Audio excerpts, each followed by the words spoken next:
Hello students, so you are most welcome in today's video.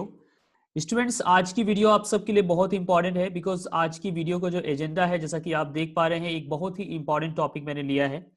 और मैंने आप सबको बताया था कि जो मेरी नेक्स्ट वीडियो होगी, इसके पहले वाली वीडियो में इस टॉपिक को मैं कवर करूंगा। तो आज का जो टॉपिक है स्टूडेंट्स, जो कि बेसिकली गैस का मॉडल जिसे हम कहेंगे, इसे हिंदी में हम लोग सामान्य अनुकूलन संरक्षण के नाम से जानते हैं। ठीक है। आज का जो बिग क्वेश्चन होगा बेसिकली सामान्य अनुकूलन संरक्षण, या जिसे हम जनरल अडाप्टेशन सिंड्रोम, जिसे हम शॉर्ट फॉर्म में गैस का मॉडल साइकोलॉजी क्लास 12th के लिए हम पढ़ने जा रहे हैं। और इसको हम डिटेल में समझने का प्रयास करेंगे। एनिमेटेड वीडियो मैंने प्रिपेयर की है आप सबके लिए, ताकि उसको आप अच्छे से आपके माइंड में उसका विजुअल क्रिएट हो। आपको बता दूं स्टूडेंट्स की यह जो वीडियो है बेसिकली उन सभी स्टूडेंट्स के लिए बहुत इंपॉर्टेंट है जो क्लास 12th के गैस मॉडल को सर्च कर रहे हैं, या क्लास 12th जो है साइकोलॉजी गैस मॉडल, या जो है मनोविज्ञान अध्याय 3 के नोट्स को वो सर्च कर रहे हैं, या साइकोलॉजी नोट्स इन हिंदी चैप्टर 3, या साइकोलॉजी नोट्स को सर्च कर रहे हैं, या class 12 psychology based on NCERT. इस पूरी वीडियो में मैंने एनसीईआरटी पे बेस्ड जो है आपको एक्सप्लेनेशन दी है। सबसे पहले मैंने गैस के इस मॉडल को समझाया है। उस गैस मॉडल के बाद बेसिकली मैंने आप सबको उसका एक शॉर्ट नोट्स भी दिया है, ताकि आप उसको नोट डाउन कर सके या उसको आप प्रिपेयर कर सके अपने एग्जाम के लिए। तो चलते हैं, इसको समझते हैं हम लोग। सबसे पहले ग्राफिकल मेथड से गैस के इस मॉडल को, जो कि क्लास 12th के साइकोलॉजी का आपका एक बहुत ही इंपॉर्टेंट टॉपिक है, राइट।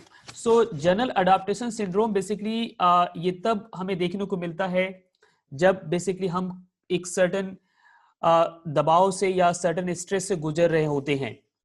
तो हेंस सेले, जो कि इसके बेसिकली जिन्होंने इसको राइट किया है, जिन्होंने इसको समझाया है, जिन्होंने इसको एक्सप्लेन किया है, बेसिकली जिन्होंने इस पे रिसर्च किया है, उन्होंने डिफरेंट डिफरेंट तरह के एनिमल्स के ऊपर, उनके स्ट्रेस के ऊपर उनको अलग अलग यातनाएं देकर के उनको स्टडी किया। उसके साथ साथ अलग अलग हॉस्पिटल्स में जाकर के जो है बेसिकली जो पेशेंट वहां पर रह रहे हैं, उनके अलग अलग डिजीज के बेसिस पे उनके स्ट्रेस को स्टडी किया, और उसके बेस पे इन्होंने कंक्लूजन दिया है, जिसको हम यहाँ सीखने जा रहे हैं।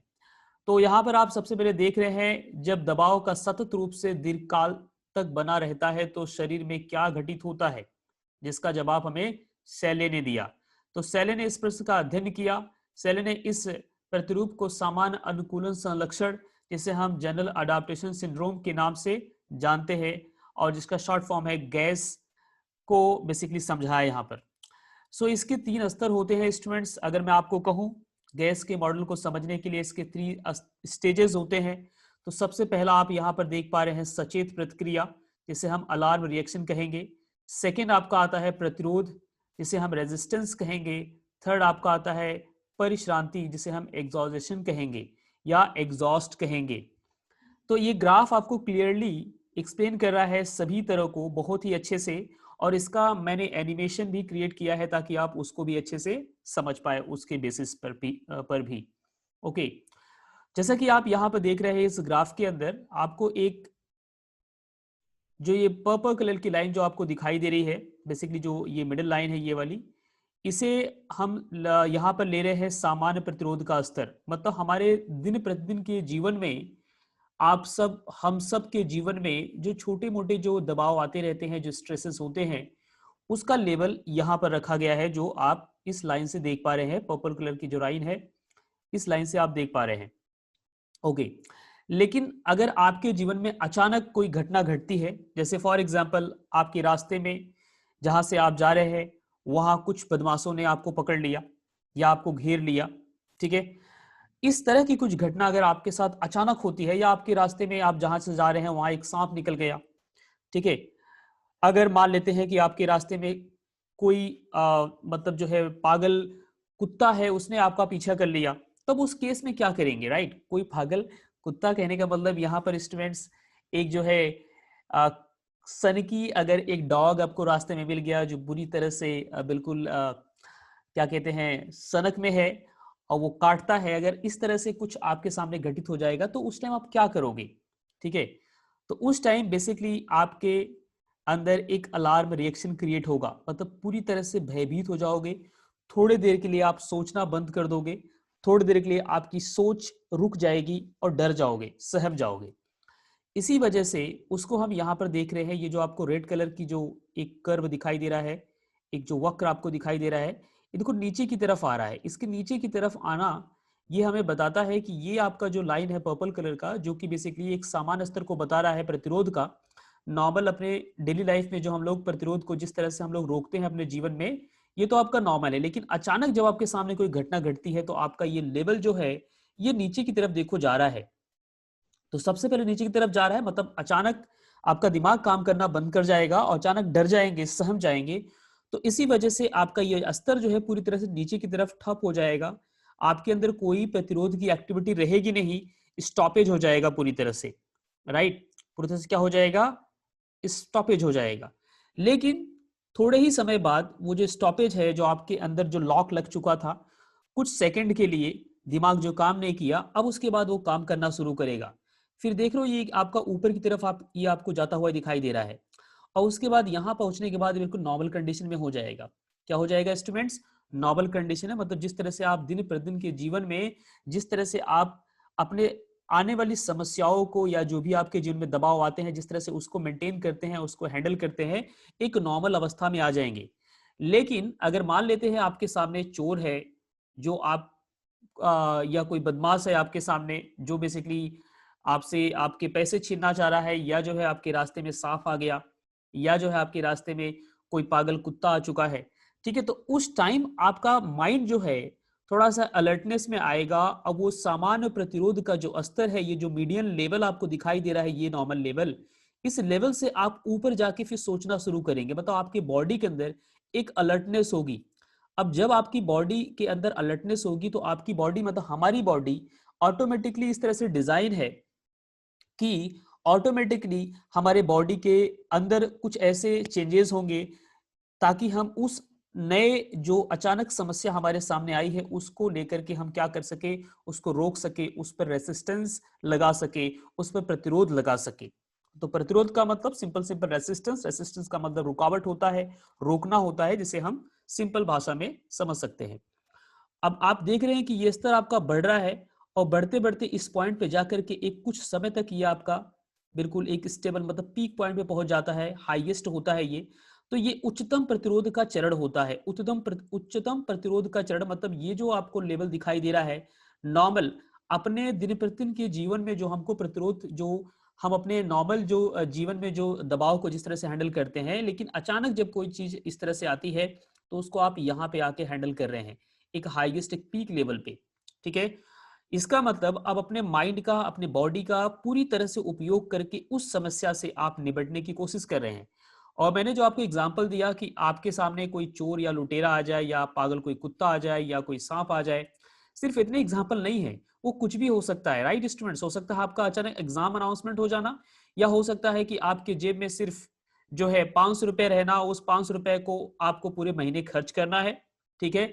और आपको इस तरह से ऐसा इसलिए पता आपको लगता है कि आपको ऐसा अनाउंसमेंट होता है कि पीछे से आपको पैसे नहीं आने वाले हैं फैमिली की तरफ से अभी, ठीक है। आपके पास सिर्फ 500 रुपए बचे हुए आपके पॉकेट मनी के लिए, जिसको आपको एक महीने तक लेके चलना है। तो अपने माइंड का पूरी तरह से उपयोग करोगे, वहां पर कम से कम एक्सपेंसेस आप करोगे, अनवांटेड एक्सपेंसेस नहीं करोगे, अपने पैसों को समझदारी से खर्च करोगे। कुल मिला के यहाँ पर आप ऐसा समझ सकते हैं कि जो भी आपके पास स्रोत हैं, जो भी आपके पास रिसोर्सेज हैं, उन रिसोर्सेज का, जो भी आपके पास चाहे वो किसी भी प्रकार का स्रोत है, उसको अच्छे से इस्तेमाल करेंगे। तो ये क्या है, स्तर एक प्रतिरोध का मैक्सिमम सैचुरेट लेवल आपको बताता है, ओके। लेकिन अगर मान लेते हैं वो समस्या आपके पास बनी रही, आपके पास आपकी जो पॉकेट मनी है वो 500 रुपीज ही है, और पीछे से पेरेंट्स ने भेजा नहीं, या मान लेते हैं आपके पास पैसे थे लेकिन वो चोरी हो गए, सिर्फ 5 रुपए बचे थे, इसकी वजह से आपने पेरेंट्स को बताया नहीं, ठीक है। मतलब कहने का मतलब ये है, आपकी समस्या लगातार बनी है, आप कब तक उसको झेल पाओगे, एक सीमाबद्धता के साथ ही झेल पाओगे इसको। एक सीमा के बाद आप जो है उसको हैंडल करना बंद कर दोगे, बिकॉज अब आपसे नहीं रहा जाएगा, आपका 500 रुपए खत्म हो जाएगा। या अगर आपने उस सांप से, या उस चोर लुटेरे से, या उस पागल कुत्ते से बचने का रास्ता नहीं निकाल पाया, तो निश्चित रूप से एक ऐसा स्टेज, एक ऐसा पॉइंट आप आ जाएगा जहां पर आप हार मान जाओगे। अब जब हम हार मान जाते हैं, उसी को हम बर्नआउट कहते हैं इंग्लिश में स्टूडेंट्स, उसी को हम एग्जॉस्शन कहते हैं या एग्जॉस्ट होना कहते हैं, उसी को हम और जो है साइकोलॉजिकल वर्ड में शुद्ध हिंदी में परिश्रांति चरण कहते हैं। तो इस तरह से आप पूरी तरह से डाउन हो जाओगे और हार मान जाओगे। अब इस तरह से आप देख रहे हैं ग्राफ आपका नेगेटिव की तरफ पूरी तरह से डाउनवर्ड हो चुका है। तो ये जो पूरा आपका प्रोसेस है, ये पूरे 3 चरण किसने एक्सप्लेन किया? गैस के मॉडल के अंडर में बेसिकली हंस सेलन एक्सप्लेनेशन हमें इसको किया था। अब चलते हैं इसको हम एक एनिमेटेड फॉर्म में इसको अच्छे से देखते हैं और क्लियरिटी इसमें हम ले आते हैं। तो पहला आप यहां पर देख रहे हैं सचेत प्रतिक्रिया। आप थोड़ा सा विजुअल कीजिए, विजुअल इन द सेंस थोड़ा सा आप इमेजिनेशन कीजिए कि आप मान लेते हैं इस रोड से आप गुजर रहे हैं, ठीक है, और इसी रोड से अचानक यहां से कोई डॉगी निकल के आता है और जो पूरी तरह से आपका पीछा कर लेता है या आपके सामने अचानक आ जाता है। तब क्या होगा? तब क्या होगा उसको आपको सोचना है और बताना है, ठीक है।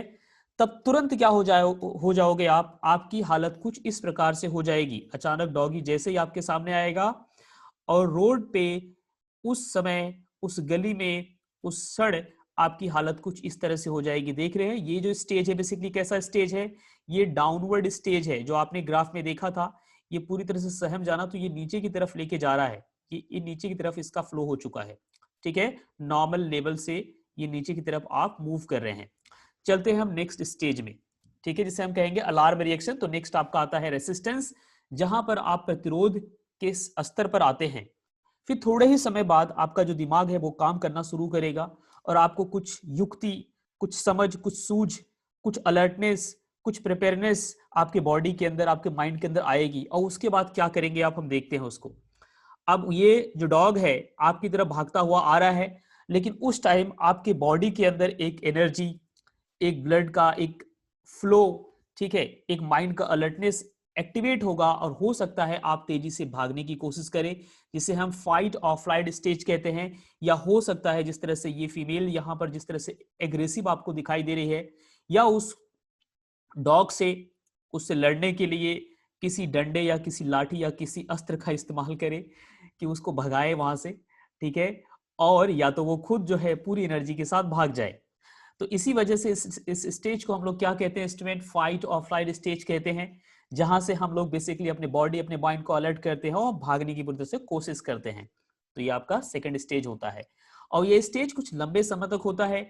इसी वजह से आपने ग्राफ में देखा था कि जो ये मीन लाइन थी, एक बार हम डाउनवर्ड जाते हैं, उसके बाद ऊपर जब उठते हैं तो कुछ ऊपर तक जाते हैं और ये लंबे समय तक आपको एक लाइन दिखाई देती है और उसके बाद डाउन होती है, फिर जाके नीचे की तरफ जाती है। ये इससे क्या पता लगता है? इससे यही पता लगता है स्टूडेंट्स कि आप जो है प्रतिरोध है ना, जो आपके अंदर डेवलप हुआ है, उस दबाव से हटने के लिए, अपने आप को बचाने के लिए कुछ समय तक आप लड़ते हो उससे। चाहे आप भाग ही क्यों न रहे हो, तो आप बिना पीछे मुड़े आप भागते रहोगे कुछ देर तक। या अगर आप डंडे लाठी का इंतजाम कर लिए तो उससे लड़ोगे कुछ देर तक, उसे भगाओगे, उसे डांटोगे। तो उसके लिए आपको एक लंबा, एक नॉर्मल जो लेवल है, इससे देखो ना ये डिस्टेंस इसकी इतनी ज्यादा है, इसका मतलब कुछ समय लग जाता है उन सब एक्टिविटीज को करने के लिए, ठीक है स्टूडेंट्स। तो ये आपका सेकंड स्टेज था। थर्ड स्टेज आता है जब आप अगर हार मान लेते हो। जैसे मान लेते हैं, मैं नहीं कहूंगा कि आप लोग हार मानो, लेकिन एक स्टेज एग्जांपल ले लेते हैं कि अगर आपने हार मान लिया, वो जो डॉग जिसने आपका पीछा किया था और आपने न भाग पाए न उससे लड़ पाए और पूरी तरह से हार मान लिए। जब आप हार मान लेते हो तो आपकी हालत कुछ इस तरह से हो जाती है। मतलब ये कंडीशन दोबारा से, आपका जो ग्राफ मैंने समझाया था, उस ग्राफ में आप लोग दोबारा से क्या हो जाओगे? डाउनग्रेडेड हो जाओगे। मतलब हमने शुरुआत कहां से की थी? पहले हम सहमे थे, है ना, नीचे आए थे, उसके बाद हम लोग एनर्जी को लिए थे, ऊपर गए थे। ऊपर जाने के बाद जब हम लोग बर्नआउट हुए तो उसके बाद दोबारा से हम लोग नीचे आए और पूरी तरह से फाइनली लॉस हो गए। तो ये जो आपको दिखाई दे रहा है नीचे की तरफ, तो ये एक ऐसा स्टेज है जहां पर एग्जॉस्शन स्टेज कहते हैं या बर्नआउट स्टेज कहते हैं। पूरी तरह से परेशानी हो जाती है।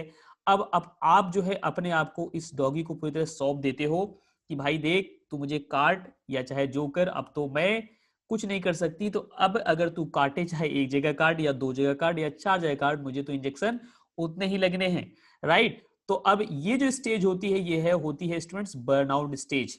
आई होप आप लोग समझ गए। तो ये 3 स्टेज, जो 3 स्तर आपने देखे हैं, इन्हीं 3 स्तर को बेसिकली किसने एक्सप्लेन किया था? हेंस सेलन ने एक्सप्लेन किया था, जिसको हम लोग गैस के मॉडल के नाम से जानते हैं। राइट स्टूडेंट, तो इसका देखो मैंने यहाँ पर आप लोग को जितना आपको एग्जाम में लिखना है क्लास 12 के एक बच्चे के लिए मैंने उतना एक्सप्लेनेशन दिया है, एक कंप्लीटली एनसीईआरटी के बेस्ड पे है। सो जो मैंने एक्सप्लेन किया है सेम टू सेम है, आप इसका स्क्रीनशॉट लेकर के अपने एग्जाम के लिए इसको राइट कर सकते हो और कुछ इस तरह से आप एग्जाम के अंदर भी अगर एग्जाम्पलीफाई करोगे तो एग्जामिनर खुश होकर के आपको मार्क्स 100% उस क्वेश्चन में तो पूरा देंगे ही देंगे। ठीक है, सो आई होप इस क्वेश्चन को आप सब समझ चुके हो। आज का क्वेश्चन ये बहुत ही इंपॉर्टेंट था, ये टॉपिक बहुत ही इंपॉर्टेंट था स्टूडेंट्स। सो मुझे उम्मीद है कि आप सबको किसी को डाउट नहीं होना चाहिए। ओके, आ जाते हैं अब नेक्स्ट स्लाइड में। यहां पर मैं आप सबसे कुछ पर्सनल बातें करना चाह रहा हूं, जैसा कि मैं देख रहा हूं कि मेरे व्हाट्सएप पे और मुझे काफी स्टूडेंट्स मैसेजेस करते हैं, ठीक है, रिगार्डिंग जो है नोट्स। सो अगर आप साइकोलॉजी नोट्स आप चाहते हैं स्टूडेंट्स, क्लास 12 की साइकोलॉजी नोट्स, जैसे कि होता क्या है अलग अलग स्टेट से आप होते हैं, कोई यूपी से है, कोई बिहार से है, कोई दिल्ली से है, राइट, कोई झारखंड से है, इस तरह से मुझे मैसेज आते हैं, कई बार पंजाब से भी मैसेज इंग्लिश मीडियम के लिए आते हैं। सो अगर आप लोग साइकोलॉजी की नोट्स अगर आपको चाहिए तो देखो मैं नोट्स में जो प्रोवाइड कर रहा हूं उसके अंदर है क्या, मैं थोड़ा सा आपको बता दूं। और नोट्स की सबसे पहली बात आपको बता दूं स्टूडेंट, ये नोट्स आपका पेड होगा, इसके चार्जेस होंगे और चार्जेस लेने का रीजन भी आपको समझाऊंगा मैं। उससे पहले मैं आपको बता दूं कि बेसिकली नोट्स में आपको मिलेगा क्या क्या। ठीक है, सभी चैप्टर्स के आपको नोट्स पीडीएफ वर्जन में मिलेंगे। ओके, ये पहला हो गया। सेकेंड, आपका एमसीक्यू क्वेश्चन इन्वॉल्व होगा। थर्ड आपका होगा उसके अंदर वेरी शॉर्ट टाइप्स के क्वेश्चंस और लॉन्ग टाइप के क्वेश्चंस भी इन्वॉल्व होंगे। वेरी इंपॉर्टेंट या इंपॉर्टेंट टाइप्स ऑफ क्वेश्चन भी इन्वॉल्व होंगे। उसके साथ साथ ओल्ड क्वेश्चन पेपर भी आपको मिलेंगे जो कि सीबीएसई बोर्ड से लिए गए हैं। तो यहां पर आप लोग के माइंड में आएगा कि सर हम लोग तो बिहार बोर्ड के हैं, यूपी बोर्ड के हैं, झारखंड या पंजाब बोर्ड के हैं, सर हम तो सीबीएसई बोर्ड से नहीं है, अगर तो हमें क्या फायदा होगा। तो बच्चों मैं आपको बताऊं, जो क्वेश्चन पेपर का डिजाइन होता है ऑलमोस्ट सेम होता है, जो लेवल ऑफ क्वेश्चंस बनते हैं ऑलमोस्ट सेम होता है, बोर्ड से बहुत ज्यादा फर्क नहीं पड़ता। ठीक है, अगर आपका सिलेबस सेम है सो डेफिनेटली जो नंबर ऑफ क्वेश्चंस उस बोर्ड एग्जाम में है वही आपके लिए भी इंपॉर्टेंट होंगे, बिकॉज क्वेश्चन तो आप उतने ही तरह से बना सकते हैं, थोड़ा सा उसमें फेरबदल कर सकते हैं अगर आप कंसेप्ट को अच्छे से करते हैं। इसी वजह से मैंने अपनी हर वीडियो के अंदर कंसेप्ट बिल्डिंग करने की बात की है। साइकोलॉजी जो बहुत बार स्टूडेंट्स को बोरिंग सब्जेक्ट लगता है, लेकिन मैंने उसको ज्यादा से ज्यादा क्रिएटिव, ज्यादा से ज्यादा उसको फन लर्निंग और ज्यादा से ज्यादा मैंने उसको एक विजुअलाइजेशन बेसिस पे मैंने बनाई है वीडियो, ताकि आप सब उसको अच्छे से समझ सकें। ओके, तो मेरे आपको नोट्स में जो इतनी सारी चीजें तो मिलेगी मिलेगी, साथ साथ और बोनस पॉइंट में आपको क्या मिल रहा है जो कि एडेड है, इसके अलग से मैं इसका हमारे यहाँ क्लासेस चलती है, राइट, दिल्ली में मेरी एकेडमी स्टूडेंट, जैसे कि मैंने आप सबको पहले भी बताया है। सो जो हमारे यहाँ क्लासेस चलती है, तो अगर आप लोग में से इसके साथ नोट्स के साथ साथ आप इसे भी लेना चाहो तो इसी के साथ में आपको अवेल कराया जाएगा। 10 डेज आपकी लाइव क्लास होगी। ठीक है, अब वो जो 10 डेज आपकी लाइव क्लास होगी आप सबके एग्जाम के 10 दिन पहले, राइट, जो आपका साइकोलॉजी का पेपर होगा उससे 10 दिन पहले हम कंडक्ट कराएंगे, एक ग्रुप क्लास चलेगी, है ना, उसके अंदर आपको 10 डेज लाइव क्लासेस मिलेंगी। और उसके बाद आपको और क्या मिलने वाला है, उस क्लासेस के साथ साथ आपको मोस्ट गेस्ट क्वेश्चंस, मतलब वो क्वेश्चंस हर चैप्टर से मैं आपको बता दूंगा, मैं आपको समझा दूंगा, जिसको मैंने वीडियो में पहले भी बताया। ऐसा नहीं कि मैं यहीं पर बताऊंगा, मैंने पहले भी बताया है, लेकिन यहाँ पर एक बार दोबारा से उसको हम फोकस कर देंगे, एम्फसाइज कर देंगे, तो वो चीज हम आपको यहाँ पर एक्सप्लेन कर देंगे। ठीक है, तो ये आपके जो 10 डेज क्लास होगी, इन 10 डेज में 9 डेज जो है बेसिकली आपके पूरे 9 के 9 चैप्टर्स कराए जाएंगे जो कि आपके एनसीईआरटी बेस्ड पे हैं। और उसके साथ साथ 1 डेज आपको एग्जाम की प्रिपरेशन की स्ट्रेटजीज, कैसे एग्जाम में प्रिपेयर करने वाले हो, कैसे आप एग्जाम में लिखने वाले हो, किस तरह से राइट करोगे इस बोर्ड एग्जाम में, उस पर हम थोड़ा सा डिस्कशन करेंगे। तो ओवरऑल आपको एक कंप्लीट गाइडेंस मिलेगी हमारी तरफ से। ठीक है, ताकि आप साइकोलॉजी के इस पेपर में अच्छे से परफॉर्म कर सके। अच्छा, इस प्लस के अंदर मैंने एक चीज मेंशन नहीं की है, जिसको मैंने सोचा था आपको मैं बताते ही पढ़ाते, जब वीडियो बना रहा हूँ तभी समझा दूंगा। तो वो ये है स्टूडेंट्स, मैं बेसिकली जो है सिर्फ साइकोलॉजी ही नहीं पढ़ाता हूँ, मैं एमएससी हूँ फिजिक्स से, राइट, और दिल्ली यूनिवर्सिटी से। तो मेरा जो मेन सब्जेक्ट है वो मैथमेटिक्स और फिजिक्स है। मैं कॉम्पिटिटिव एग्जाम के लिए, यूपीएससी तक के एग्जाम के लिए मैं जो है मैथमेटिक्स और रीजनिंग पढ़ाता हूँ, जनरल साइंस पढ़ाता हूँ। सो अगर आप फ्यूचर में इस कोर्स को अगर लेते हैं तो फ्यूचर में आप अगर हमसे कोई भी और कोर्सेज लेंगे, ठीक है, क्योंकि हम आपको अभी समझा रहे हैं कि किस तरह से वो कोर्स आपको मिलेगा, उसके लिए भी आपको बता रहे हैं। अगर फ्यूचर में आप उनसे कोई कोर्स लेते हैं तो आपको एक कोड भी मिलेगा, उस कोड के जरिए आपको हर एक कोर्स पे 30% ऑफ मिलेगा, मतलब 30% आपको ऑफ फीस मिलेगी। और ऐसा नहीं कि जस्ट आप कोर्स आप ले ही लोगे, सबसे पहले हमारी ट्रायल वीडियोस देखोगे, है ना, अगर आपको पसंद आता है फिर आप लोगे। बिकॉज अगर आप फ्यूचर में स्टडी करते हैं तो हो सकता है आपको किसी कॉम्पिटेटिव एग्जाम की प्रिपरेशन करनी पड़े, है ना, या आपको और भी किसी जनरल एग्जाम की प्रिपरेशन करनी पड़े, तो लगभग हम लोग सभी तरह के एग्जाम की प्रिपरेशन कराते हैं, तो आप हमसे उसके रिगार्डिंग भी बात कर सकते हैं और वहां पर आपको 30% ऑफ मिलेगा। और दूसरी बात आपको बताऊं, जो हम क्वालिटी वीडियोस देते हैं वो आपको लाइफ टाइम तक फ्री ऑफ कॉस्ट मिलेगी, मतलब एक बार कोर्स लेने के बाद पूरे मतलब जीवन भर उसे जब तक आप क्वालिफाई नहीं करते तब तक आप वीडियोस देख सकते हैं, जो कि पेड होगी, जो कि गूगल पे आपको नहीं मिलेगी, यूट्यूब पे। ठीक है, सो ये रहा मेरे कोर्स के बारे में। अब रही बात आपको ये कोर्स कैसे मिलेगा, तो इसी यूट्यूब के वीडियो में जिस तरह से वीडियो आप देख रहे हैं, आपको डिस्क्रिप्शन बॉक्स में, ठीक है, एक लिंक मिलेगा, एक फॉर्म मिलेगा, मैं वहां मेंशन करूंगा। उस फॉर्म को आपको फिल करना है, आपकी कुछ डिटेल्स आएगी और उसके बाद मैं खुद आपको कांटेक्ट करूंगा या मेरी टीम कांटेक्ट करेगी, मीन टू से आपको कांटेक्ट किया जाएगा, फिर आपसे उस इन कोर्सेज के बारे में, पीडीएफ नोट्स के बारे में बात की जाएगी। अब रही बात इसकी कॉस्ट के बारे में बात कर ले, आप सोच रहे होंगे सर आप तो इसका चार्ज बना रहे हो। बिल्कुल स्टूडेंट्स, मैं इसका चार्ज ले रहा हूँ, लेकिन इसकी चार्ज बहुत ही लो है। ठीक है, एक लो रेट पे अगर मैं आपको कुछ क्वालिटी दे रहा हूँ जिसमें एक टीम वर्क, एक हमारे बैकएंड में टीम करके जो आप सबके लिए इतनी मेहनत कर रही है, अगर उनको अगर कुछ उसका एक सर्टेन बेनिफिट नहीं मिलेगा तो उस टीम वर्क का कोई फायदा नहीं है, जिसकी वजह से मैं आपसे चार्ज ले रहा हूं। बहुत लो चार्जेस होगा, जिसको हम अनाउंसमेंट करेंगे जब आप हमसे कांटेक्ट करेंगे तब। ठीक है, मतलब आप अगर हमसे फॉर्म फिल करते हैं तो उसके बाद हम आपसे कांटेक्ट करेंगे, जिसको हम तो आपको बताएंगे। ओके, सो ये रहा टोटल। आप कहीं भी ट्यूशंस लेने जाते हो साइकोलॉजी की, आपको पता है, या कहीं कोई बुक या कोई गाइड परचेज करते हो ना, तो जितना गाइड या बुक का कॉस्ट आता है उससे ज्यादा हम कॉस्ट आपसे नहीं लेंगे। सिर्फ देखो मैंने मेंशन भी किया है, not more than your reference guide. तो आपके जो रेफरेंस गाइड आपकी होती है उससे ज्यादा कोई हमारी कॉस्ट नहीं होगी। तो आप अगर इंटरेस्टेड हैं स्टूडेंट तो आपको फॉर्म फिल कर देना है। सो आज की वीडियो में इतने ही। टिल देन आप सबको अपना ध्यान रखना है, और जो है होपफुली आपको वीडियो पसंद आई है। अगर किसी को डाउट है तो उसके रिगार्डिंग हमसे बात कर सकते हैं। Thank you so much and have a great day.